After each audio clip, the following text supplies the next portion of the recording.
Hi, my name's Asa. I'm an indie game developer currently making a game called Rogue Rhythm, a roguelike rhythm game. You can wishlist it now on Steam. That is Rogue Rhythm. I am trying to add some more mechanics to my game because I want it to change as you play, right? There's 10 bosses and I want each boss to add a new mechanic that is going to layer onto the previous mechanics of the bosses as you're playing so that it gets more, more complicated. You learn a little bit more and that we can make the game more difficult because it'd be kind of boring if the game is just getting more difficult just because the BPM is getting higher and the speed is getting higher and you have to like work around that. That's great, but I do want to add more mechanics. So you can see on the screen now, this is the second boss of the game. And normally there's just those white notes and there are the blue notes, which you have to press spacebar to hit. There's also random half notes thrown in and random speed notes thrown in. So there's some fast and some slow. But you will also notice that there's red notes now. So the second boss is going to add red notes, which are bomb notes, and you're not supposed to hit them. If you haven't seen my game before, essentially, the top bar is all the notes that are going to happen in one bar. If you know music, like there's like 4 notes or whatever, 4 whole notes per bar. So the top bar is showing me what is going to happen from 4 whole notes in the future.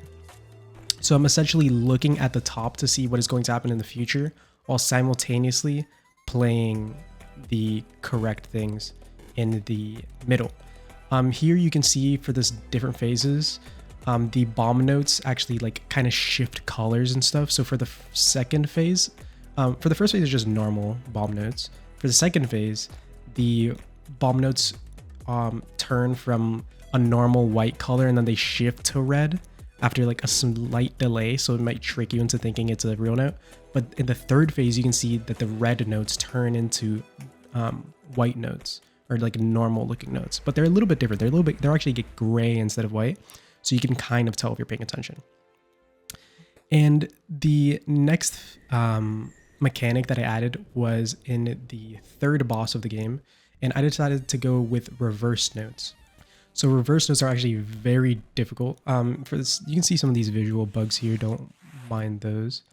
I'm still working on stuff. There are still bugs I think there's a bug with the reverse notes, but I don't think you will see it here. It's kind of rare, but I'm working on that.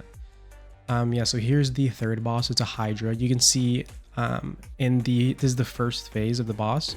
So there's just some random reverse notes thrown in. It's kind of difficult when you get half notes while it's doing reverse notes. It kind of messes with your brain with what's happening. But I made sure that the future bar works properly and it's showing the future, what's going to happen in the future. It's going to show the reverse notes coming as well as all the bomb notes. And here it's switching into the second phase. And for the second phase, it's going to go back and forth between forward and backward. Which also gets confusing with the half notes. So yeah, these are the mechanics that I've added so far. And another thing I wanted to talk about is the unique items, because I am also advertising that not only are the boxes going to be different and add more mechanics and make the game more interesting, the items make the game more interesting as well by shifting values for stuff. So there's a couple stats to the player that I've added. So I've added evasion. So now the players have an evasion stat, they have a speed stat, and they have a combo damage stat.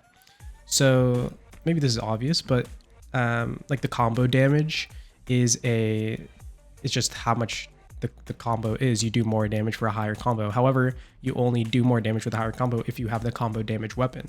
So I think it's the Hydra that drops that unique item. And if you're wearing it, for every combo that you have, if you have 10 combo, you're doing 20% more damage up until a maximum of 100% more damage. So you have the maximum of going to double damage if you hit 50 notes in a row. So there's no visual indicator to that right now. I'm thinking of adding it. I'm not sure because it's an item specific thing. So I'll have to see about that. About the evasion stat is just a straight percentage chance that you're going to evade the attack. So you'll actually see the notes. Like if you let's say you missed a note, but then you have like 5% evasion and it procs, then you'll see the note actually shift to green as it goes to the end, indicating that you're not going to take damage from it, and then you don't take damage from it. So evasion is just a percent chance that you're not going to take damage if you miss a note. And the last thing is the speed. So I brought back speed. I had it as a mechanic, and then I got rid of it, and I brought it back.